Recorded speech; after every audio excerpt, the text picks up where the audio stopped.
All right. So now discuss the post-secondary status information that's required for high school LEAs. So the fifth file that an LEA may be required to submit to CalPADS is the post-secondary status or PSTS file.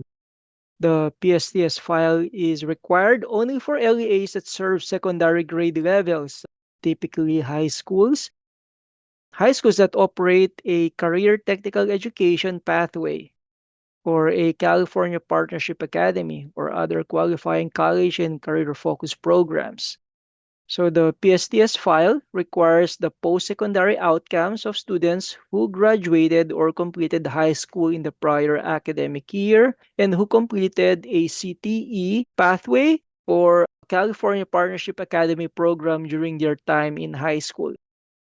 So through this file, LEAs report whether these students have enrolled in college, entered the military service, or has begun employment.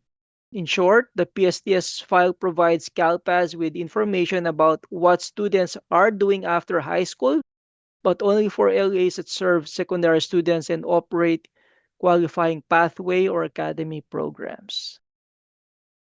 So how do you identify the CTE students who need to be surveyed? There are two primary approaches depending on the capabilities of your SIS.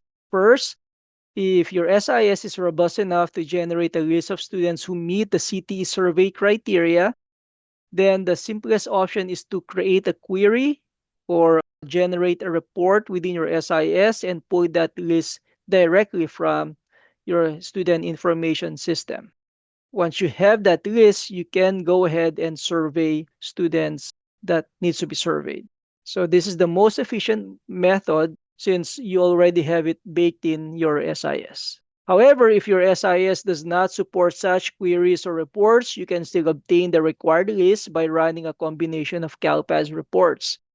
To do this, you will begin by running ODS report 8.1a for 2025, which is the student profile exits list. This report identifies students who completed high school in the prior academic year. Once you have that group identified, the next step is to run end of year 1 snapshot report 3.20, which is the career technical education completer students list. So you run the report 3 times, each reflective of the past 3 years of CTE completer. So you have academic year 24-25, 23-24, and 22-23. Okay. Once you have the group identified, the next step is to send out the surveys. Then based on the survey, you should be able to get all of their responses and then upload as a PSTS record to CalPADS. Here's a visual aid helpful in generating your PSTS student list from CalPADS reports. So first, this is basically the survey list in a nutshell. First, in order to determine your high school completers, you need to run Fall 1 Real-Time Report 8.1a for 25-26. Okay? You filter for enrollment status 10 and 30, and then filter for exit code E230 and completion codes 100, 120, 250, 320, 330, and 360, and filter for grade levels 12 and 11. Okay, this would generate all of your completers in the prior academic year. Now, we then go on and run RUP 320 for 3 consecutive years. So you have here academic year 24-25, 23-24, 22-23, and then in all instances, you have to filter the Perkins CTEG fundable to all. That way, you would be able to generate all of the list of your completers in this 3-year period. So in the specific report, you just have to run again 8.1a for this academic year 25-26. This is a real-time report. It's not a certification or snapshot report.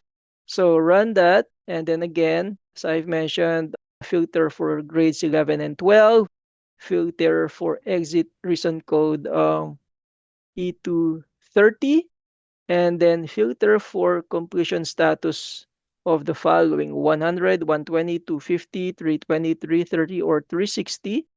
And then ensure that the as of dates would be from 8/16, 2024 through 8/15, 2025, which is reflective of the dropout completer cycle, which is 8/16 of the prior year to this to 8/15 of 2025.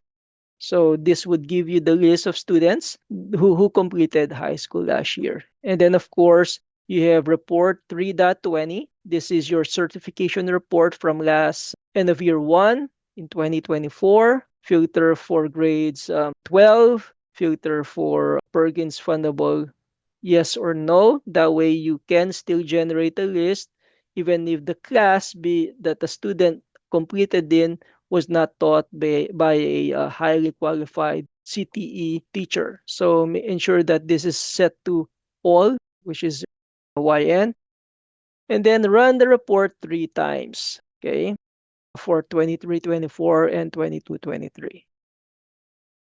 So once you have the list narrowed down to your potential completers, you then send out a PSTS survey. The CalPAS user manual has a PSTS survey template. If you go to the if you search for PSTS in the CalPAS user manual, that page should generate this section. There are 2 areas for that. In fact, let me just show you right now. So you go to the CalPAS user manual. Under functionality map, look for online maintenance, student maintenance, and then look for student post-secondary status details. So there are 2 submissions for the PSTS. One is for Fall 2, which is reflective of your CTE completers. The other is for end of year 4, which is reflective of your special ed students. So we're collecting the data for Fall 2. And so you just have to go to the Fall 2 section here. And then this should reflect the same information I just shared with you. And then below that, you have the survey template here. So the survey template should point to the post-secondary status data CTE completers website, which now has an updated 2026 CTE survey template. So this template will provide you the necessary questions that you could send out, as well as where to fill it out in your SIS relevant to the CalPAS field elements. Okay. All right. So once you have the results, you can then store that in your SIS and then extract the file and import or upload to CalPADS. Okay. If your SIS is able to store more than one response, meaning if the survey result netted 2 statuses, meaning the student is employed and in college, as well as the student may be employed or and in the military, being a National Guard maybe, or if the student is in college and also in the military as a ROTC. So those are potential combinations. So you may have more than one status record. With that, you have to submit all of those records to CalPADS as part of your PSTS file. If your SIS is unable to store more than one status, then you can upload whatever you have in your SIS and manually add the additional statuses from the survey through online maintenance in CalPAD.